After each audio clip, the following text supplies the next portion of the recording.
Good evening, everyone. I'm in the Preparatory A book of the All-in-One Approach to Succeeding at the Piano, and now we are on page 24 and 25. The students have learned the white keys of C, D, and E, and now they're learning F, G, A, B.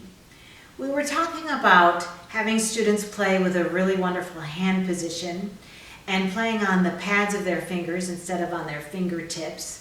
We don't want to say to curve your fingers or play on your fingertips, or else they will have a very tight playing apparatus, right? And they will also not have a good sound.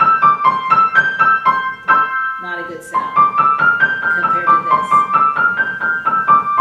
Okay, so on page 24, students circle the groups of 3 black keys and then write down F, G, A, B around those black keys.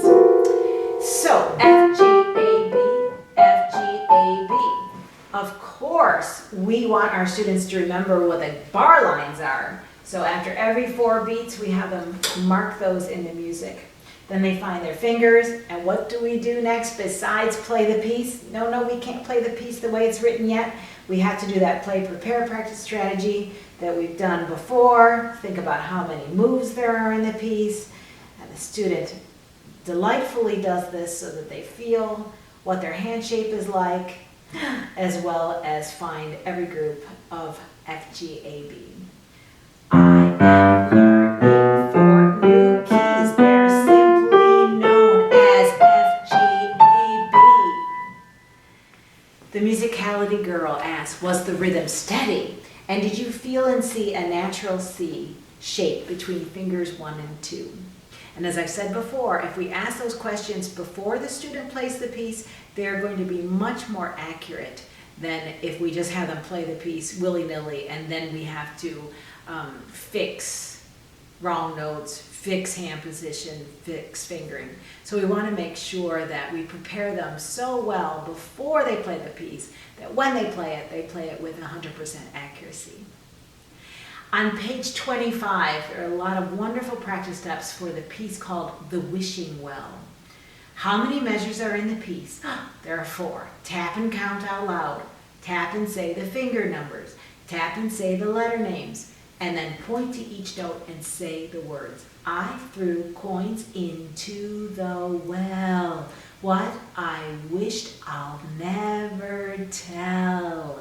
And the students have learned a long time ago what that repeat sign is. So here we're just reviewing it over again.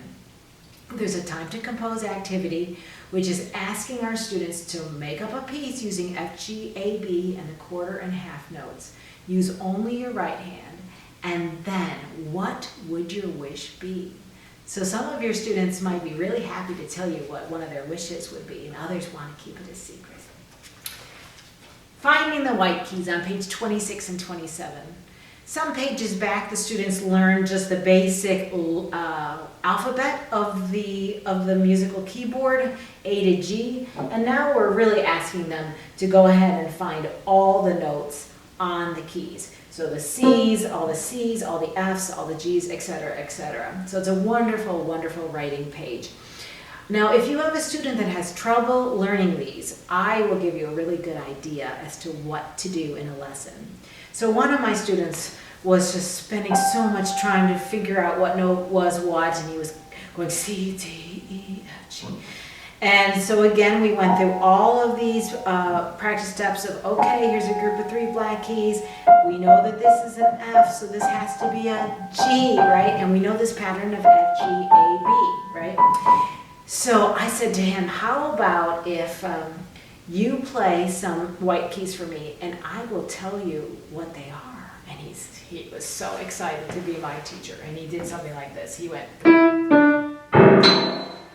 and I said, oh yeah, that was a D and an E, and then you played an A and a B, and then a B and a C all together. And he looked at him and he said, how did you know that so fast? And I said, because I've been playing the piano for a long time.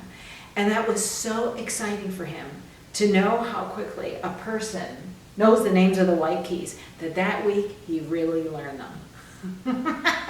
So I suggest that you try that for your own students, because it It really works. Okay, on page 28, unit 5 is the whole note, and I bet you just can't wait to hear me talk about this piece. But I'm going to turn off the camera, go get a drink of tea, and then I'll come back.